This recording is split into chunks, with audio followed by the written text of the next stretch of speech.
So here I have the same image that we were discussing in class. I have gone through my basic raw processing. I'm not going to talk about that, and I am ready to do additional processing from this point on.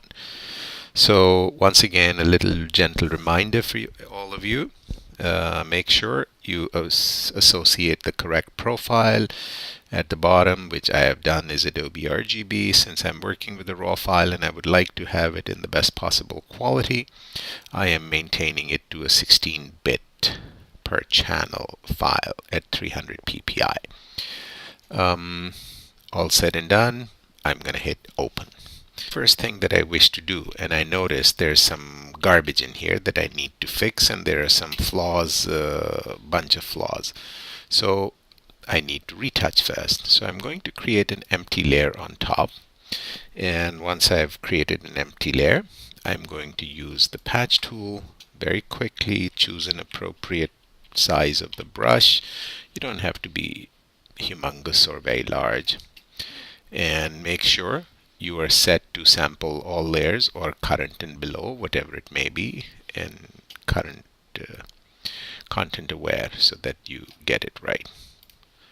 So I am gonna go cleaning up the little things in here. My interest is primarily in things that are on the bottle, because irrespective, we are getting rid of the background. So anything on the background is quite irrelevant. So you don't need to waste your time over there. All my interest is in exclusively things that are related to the bottle and anything else. So there's a bit of mark over here, so I'm going to ignore that, but little spots I will fix.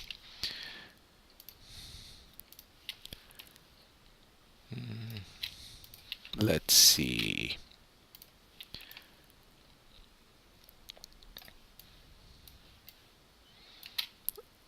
I think we are generally doing pretty okay at this point in time.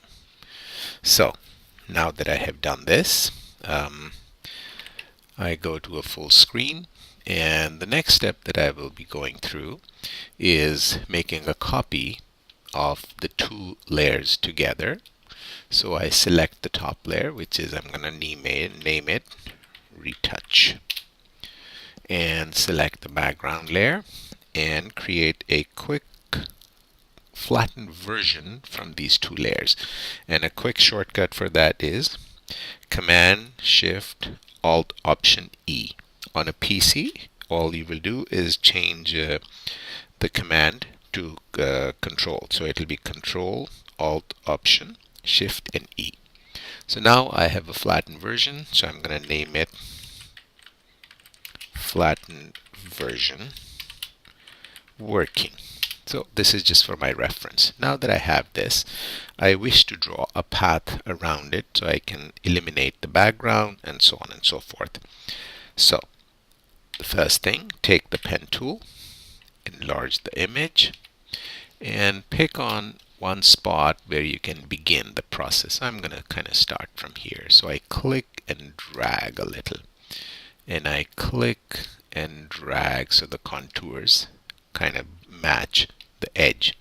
Now, if I wish to correct the angle of this while I'm in the pen tool on the Mac, I'm going to press the Alt Option keys. Same will apply on the PC.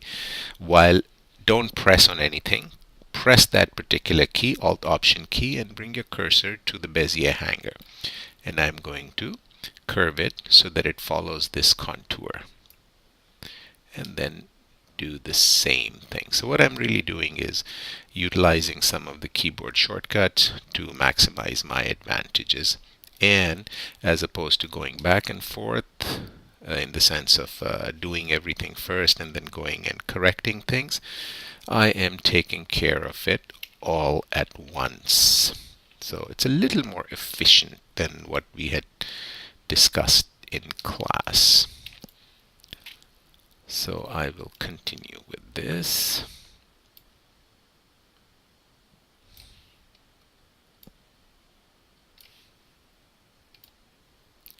Please be patient with it. Do not panic. Do not rush it. And don't try to sort of get it done fast. This is an exercise in patience, and since it's the first time that you folks are potentially doing something like this, take the time to learn the behavior well before you go experimenting or trying to be hyper efficient.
So I have finished my path quite well, actually.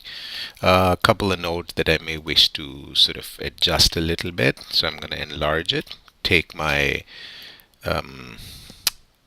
direct selection tool, because this will allow me to pick up each node independently so that I can work it correctly and just kind of fine tune a few things here and there. Just a hint.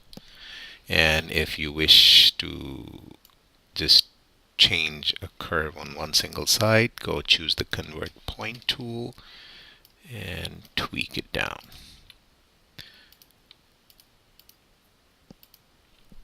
So I go to my, there we go. That should be more than adequate, because we are going to be feathering the selection. But just to be safe, I'm just going to take a quick peek around.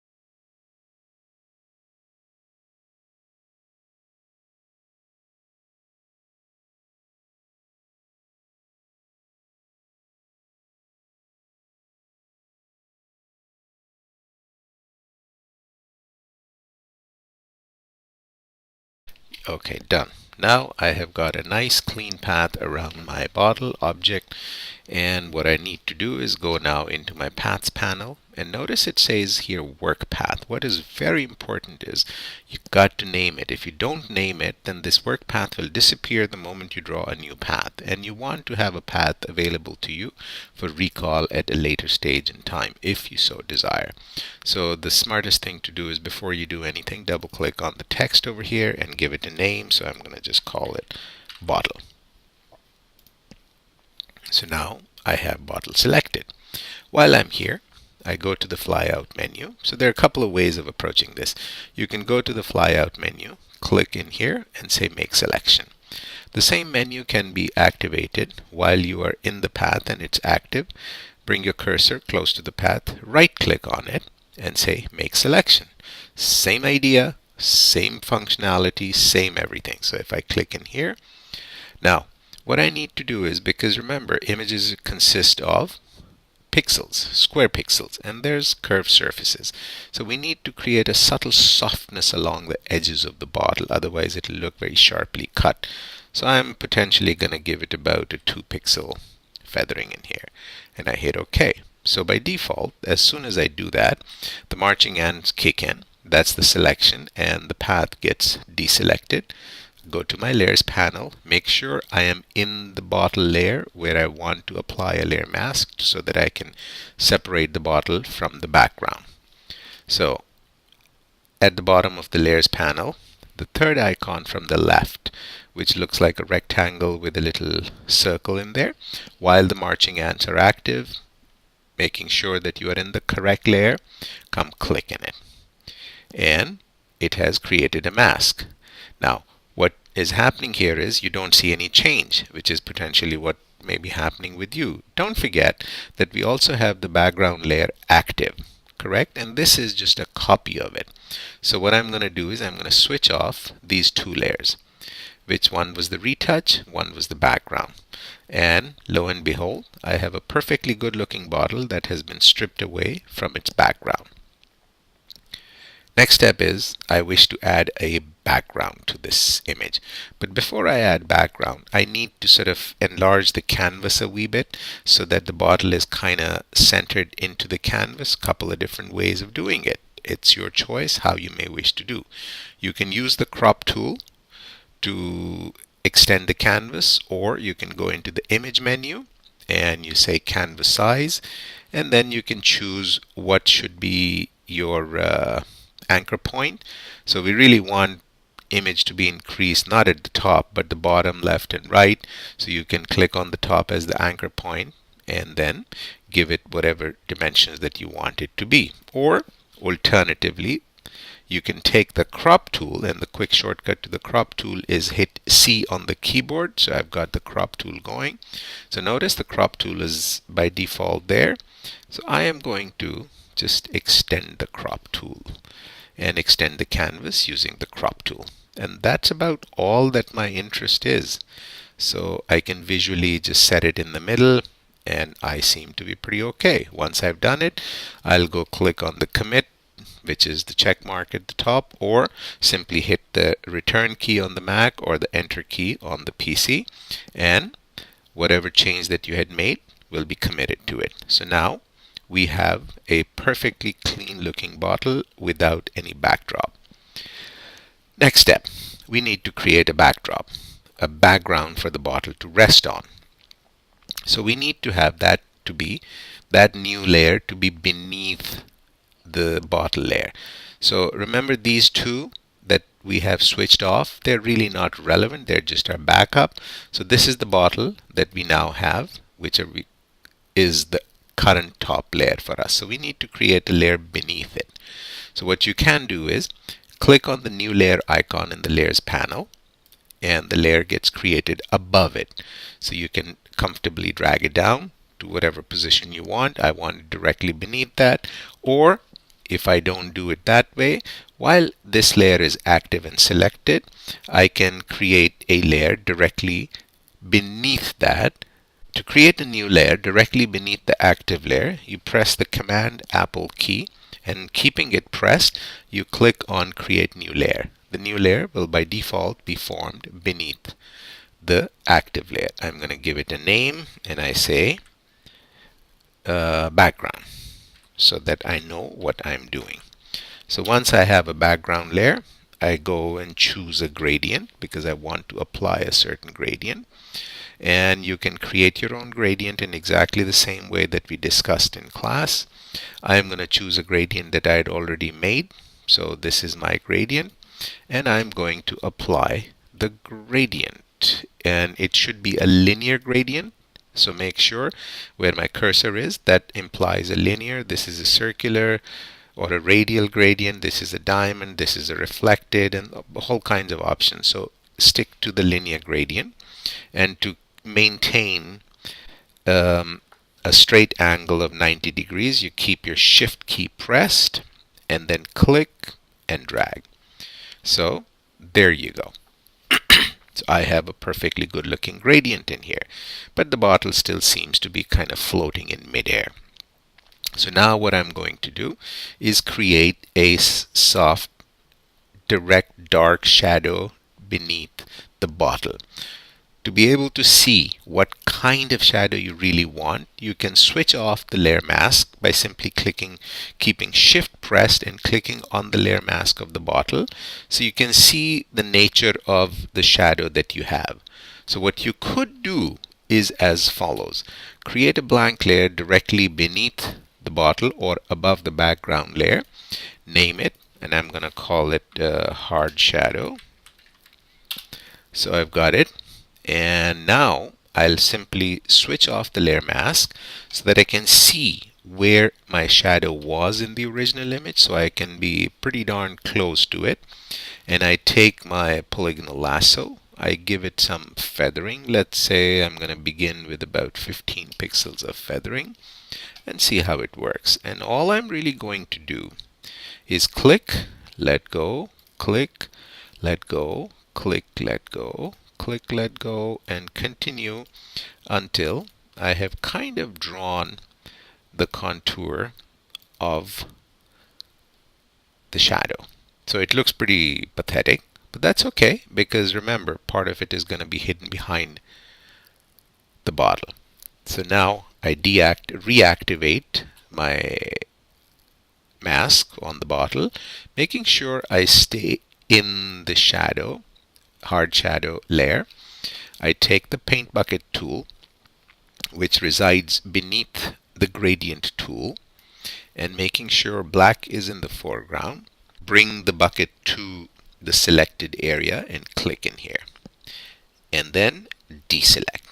So you will notice that it has applied itself, but perhaps it doesn't look too real. So the very first thing that you're going to do is change the blend mode from normal to multiply. Then we can modify the opacity levels of that particular layer. So I click on opacity, and let's say I want to take it down to perhaps about 50 odd percent. So at 52 it seems okay, but it still looks a little bit rough. So what I'm going to do is choose my move tool, just so that I don't accidentally fill it with black. Go into my filters, go into blur, choose Gaussian blur, and click on the edge of the shadow so that this becomes my display area, and I can see a preview, and then I start to blur it out. That looks a lot better, and I hit OK when I'm happy with it. And now I can modify my opacity levels or whatever I want. I can also take the move tool and nudge the shadow, because don't forget, it's an independent layer. So I can move it around any way which I want. And then if I move it up a little bit, I may want it slightly darker. That actually looks even better. So this is where I am going to leave it. Now it appears to be reasonably well grounded. But for the sake of effect and fun, I want to add some more interesting stuff in the background. So I go back to my background layer, click on a new layer, and then I call it glow, and hit OK. Because what I intend to do is create another glow in this region behind the bottle to give it further separation from the background. I go back into my gradient, but this time around I'll take a radial gradient. So notice I clicked on the second icon, and beyond that I need to take a vibrant color or something. So I have created a yellow golden sort of a gradient. So here it is. So what I want to do is perhaps have no color in here, and maybe just completely transparent. So opacity I'm going to reduce, and this becomes my new gradient, and I hit new. So now it is now available in my library as well, and I hit OK. So as soon as I hit OK, notice this gradient shows in here. I come to kind of in the middle of the bottle, shift, and I drag it out. Let's see what bad idea. So I want to reverse this gradient. So I click on reverse and then do the same thing. Now you notice it's not quite centered as yet, so I really want to sort of redo it by undoing it. This is much superior, but it still doesn't look realistic, because what I'm going to do is now hide part of the gradient by adding a layer mask on the glow that I have. Before I go doing that, I'm also going to modify the blend mode of this particular layer to, let's say, color, and see what happens. Goes a little dark. I'm not too happy with that. Perhaps screen may be a better choice. Yep. And I may reduce a little bit of the opacity. And having done that, I take the marquee tool, a rectangular marquee, give it some feathering because I want the back edge to be nice and soft. I come in here and I think it would be nice if I kind of created an edge horizon line somewhere about here. So I draw this as a guideline and I create a rectangular marquee selection. So now that I have the selection, I can do a couple of things. While the selection is active on this particular layer, remember this is the selected area, so this will show through. So what if I invert the selection so that the selection goes up? How to invert the selection is going to select, and if you look in here it says inverse. So if I click inverse, it flips around, and now that it's there, I click on the layer mask. So what you notice suddenly, and let me remove this guide, that now it appears as if the glow is behind a top surface, and there's beautiful and lovely gradation that is happening. So one can feather it even more if you want it to be a little softer. Let's try it out. So I double click on the layer mask and it opens it up, and all I'm going to do is fine tune it by feathering it a lot more. So if you notice how things are changing, so these are your choices. These are purely personal choices of how you may approach it. I'm kind of okay with this. Hit OK.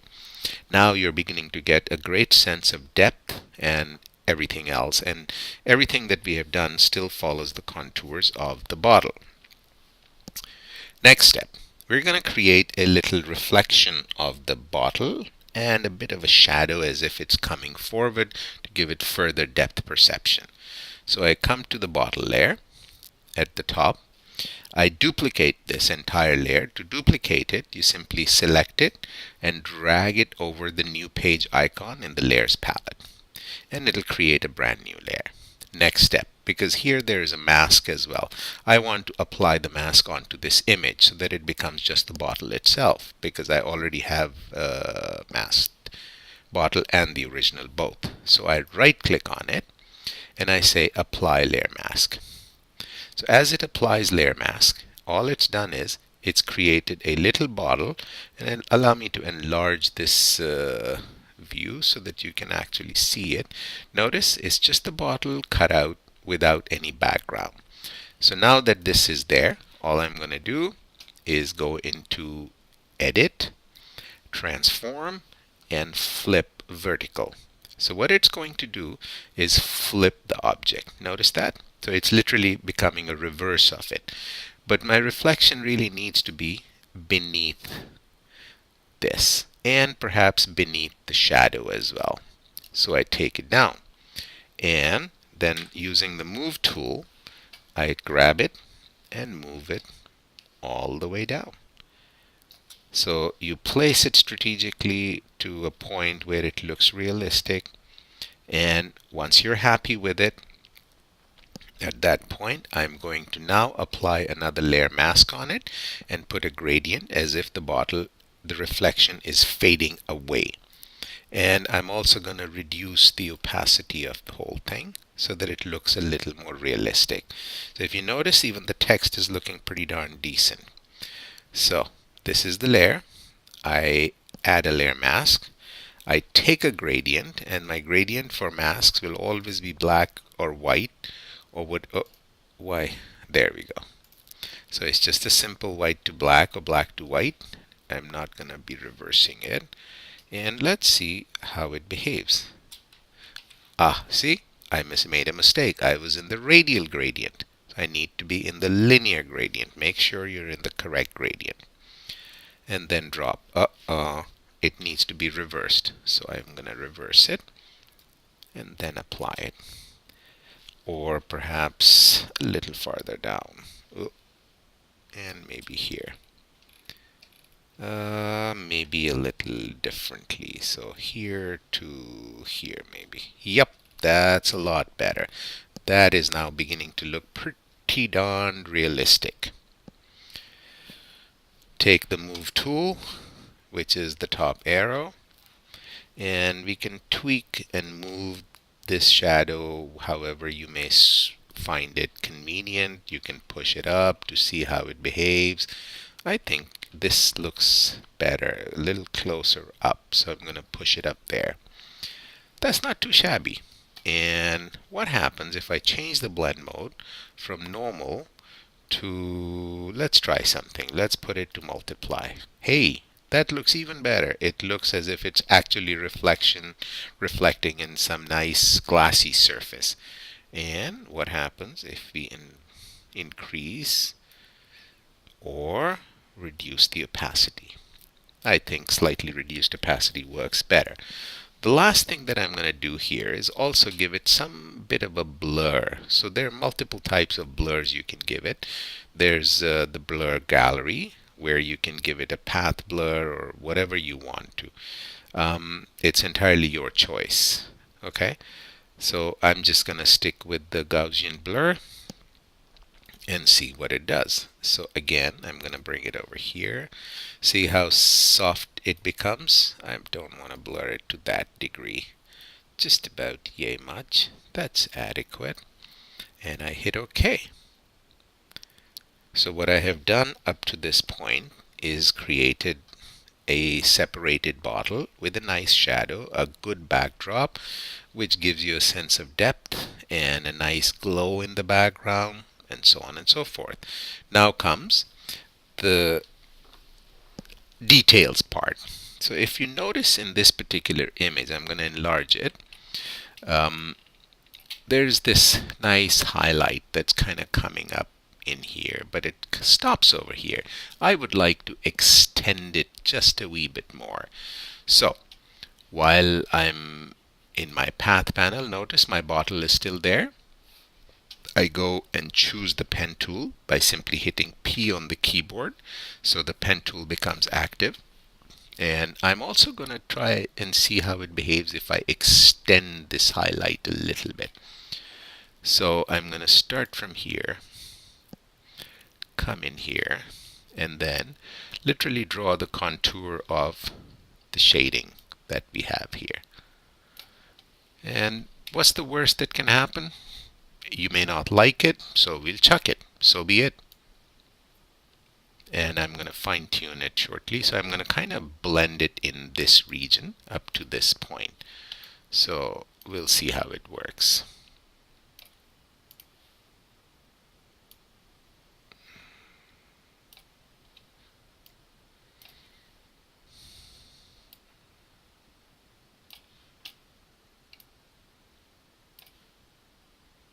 Okay. So we have drawn a shape, and I would like to tweak it a wee bit and make it look a little bit smoother because it's not the smoothest over here. So I want the curves to be very, very gentle and smooth, so it has a certain sense of reality.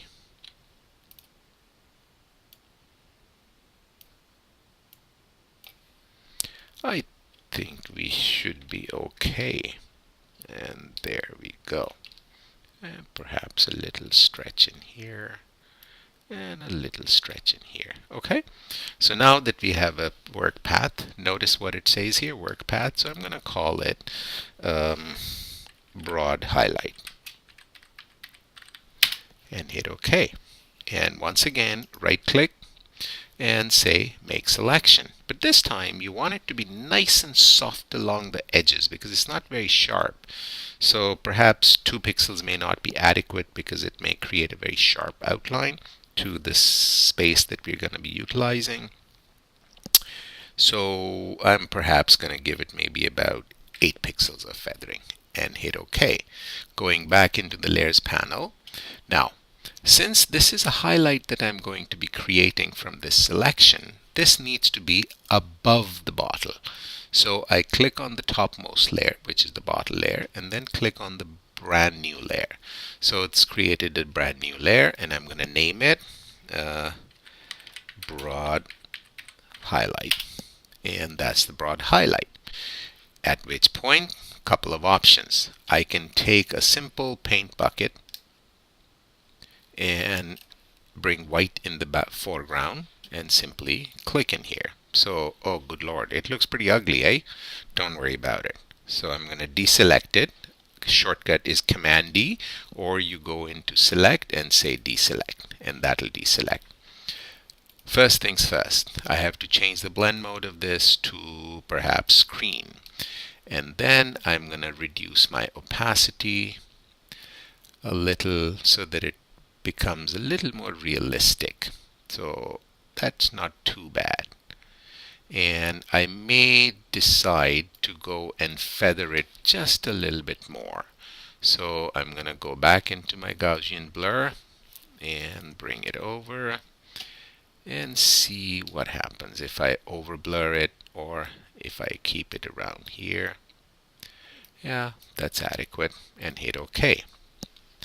So this is the broad highlight. Now I recall that there was nice contouring along here, and the highlights are not really quite there. So once again, I'm going to go and take my pen tool and create a couple more paths over here. So I'm going to just take it and kind of bring it in here so it starts to blend over here as well. So I start right at the bottom of the curve here and draw this curve, and then come up to, because here I'm noticing it's up to here, so maybe I'll just bring it up to this point, and that may be quite adequate. So I'm going to straighten this, and then bring it. This needs to be further up. My mistake, sorry. I did not pay attention, and curve it in a little bit. And then I bring it down.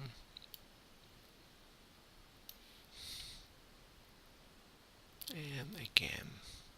So I've just got a general shape in here. So I have the ability to now modify and customize the behavior. So I'm going to pull this a little here, follow this contour, and perhaps bring this just a wee bit out. And this may just do the trick. So here we have it. Okay, so now I have this. So I got to go back into paths, and again it's just a work path, so I'm going to call it curved highlight right, so that I know what I'm doing. And again, I'm going to make a selection, and I'll leave it at roughly about 8 pixels because that was roughly this highlights feathering. Hit OK. Come back into layers, create a blank layer, and call it again curved right highlight, and simply fill this with white. And as soon as I fill it, I'm gonna then change it to screen blend mode, deselect it, and lower the opacity. Right? Now I would love to do the same thing to the left side as well. So I don't want to redraw the path. So what I can do is come into the curved highlight, duplicate this path, go into edit, say transform path, okay? And there's a bunch of stuff that you can do. So what am I really looking for? I want it to be flipped horizontally. So I'm going to flip it horizontal. And then I pick on the path selection tool and click and drag it over. So what I'm doing is I'm minimizing my work. So sure, this may need to be moved a little bit, which is okay.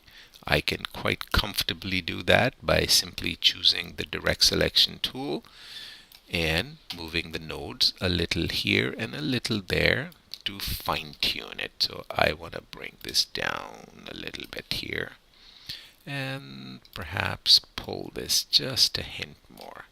And I think we are reasonably in business. So this is already saved. I go to layers, and this time around I'm going to create another blank layer. This is going to be curved left highlight. So everything is being named. And while I'm in here, I right click and I say make selection, the same amount of feathering, which is again to 8 pixels. And I take my paint bucket, whiten the foreground and fill it. Done deal. Deselect and change the blend mode to screen, and opacity again down to whatever you think may be an appropriate amount. So now if you look, you've got these beautiful highlights going. You may end up fine-tuning things like this right highlight. I think it needs to be a little less obvious. So I'm going to come in here and reduce my highlight. The other thing that we did not look at, and if you recall the actual product, there was a curve in this bottle. So there's a subtle shade in here. I think if we could somehow enhance it a little bit, it may look even better.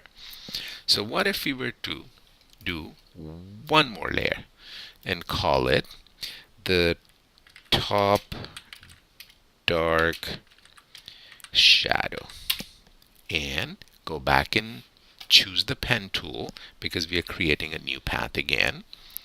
And this time this path is from here to here. I'm following those contours and bringing it in here. You may fine-tune things any which way that you deem necessary, and I'm not really going to push it too far, but kind of here and here.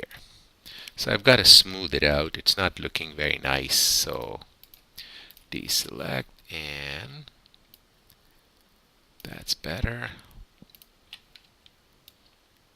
and better, and perhaps move this a little over here and maybe in here.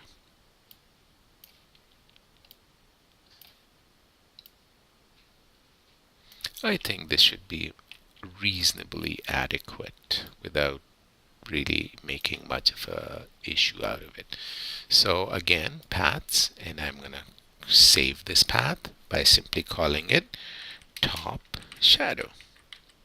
Any naming convention that works for you works.